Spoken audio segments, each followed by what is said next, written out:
Praise the Lord.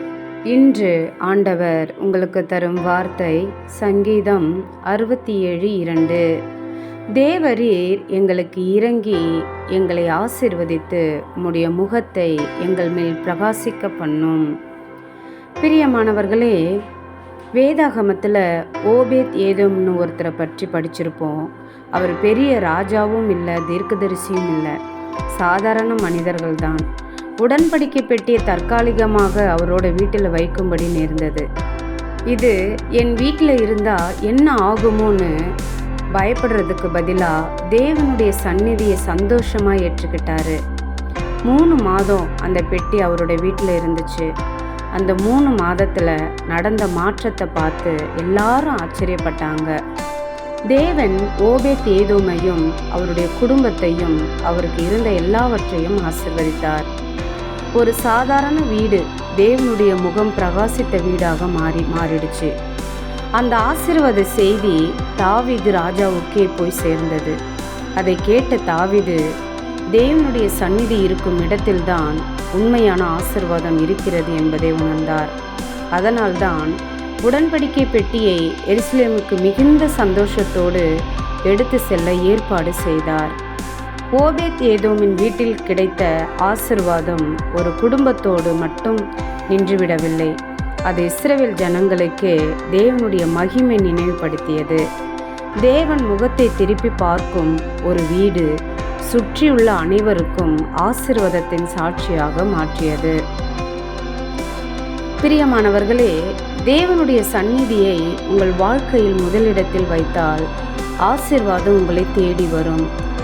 மனிதர்களின் பாராட்டு இல்லையென்றாலும் தேவனுடைய முகம் உங்கள் மேல் பிரகாசித்தால் அதுவே பெரிய ஆசீர்வாதம்.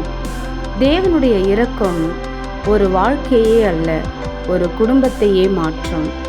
இன்று தேவனுடைய சந்நிதியை நாடுங்கள்.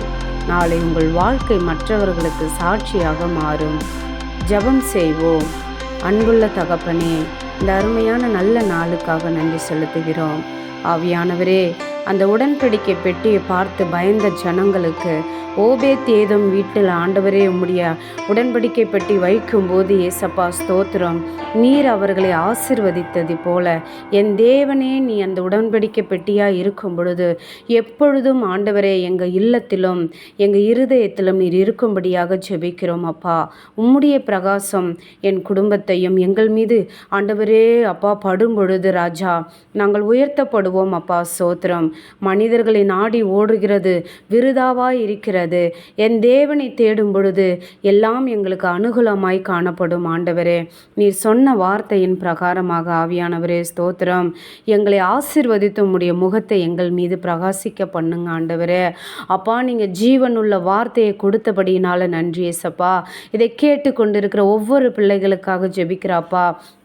இந்த வார்த்தையை அப்பா விசுவாசித்து ஆசீர்வாதத்தை பெற்றுக்கொள்ளட்டும். ஆண்டவரே, ஆம் ஆண்டவரே சோத்திரம். இந்த உலகத்தில் மனுஷர்களை நம்புவதை பார்க்கலும் கர்த்தர் பேரில் பற்றுதலாக இருப்பதே நலம் என்று சொல்லியிருக்கீங்களே ஏசப்பா. மனிதர்களை நம்பி ஆண்டவரே ஏமாந்து போயிருக்கலாம். இந்த நாளில் ஆண்டவரே ஸ்தோத்திரம், அவர்களுடைய இருதயம் அவருடைய கண்கள் ஏசப்பா உம்மை நோக்கி பார்க்கட்டும் தகப்பனே. என் தேவனுடைய ஆண்டவரே அப்பா பிரகாசமாக அவர்கள் மீதும் அவர்களுடைய குடும்பங்கள் மீது படும் பொழுது ஓபேத் ஏதோம் வீட்டை போல நீர் ஆண்டவரே அவர்களையும் நீர் ஆசீர்வதிப்பீங்க ஏசப்பா. எந்த கஷ்டங்களாக இருந்தாலும் அது என் தேவன் எடுத்து போட வல்லவராக இயேசு கிறிஸ்து எங்களோடு கூட இருக்கிறார் என்று எண்ணம் இருந்தாலே எங்களுக்கு ஒரு பெரிய ஆசீர்வாதம், சமாதானம், சந்தோஷம். ஆண்டவரே, அப்படியாக என் ஆண்டவர் நீங்கள் செய்ய போறீர். அதற்காக நன்றி. இயேசுவின் நாமத்தினால் ஜெபிக்கிறேன் ஜீவனுள்ள நல்ல தகப்பனே. ஆமேன்.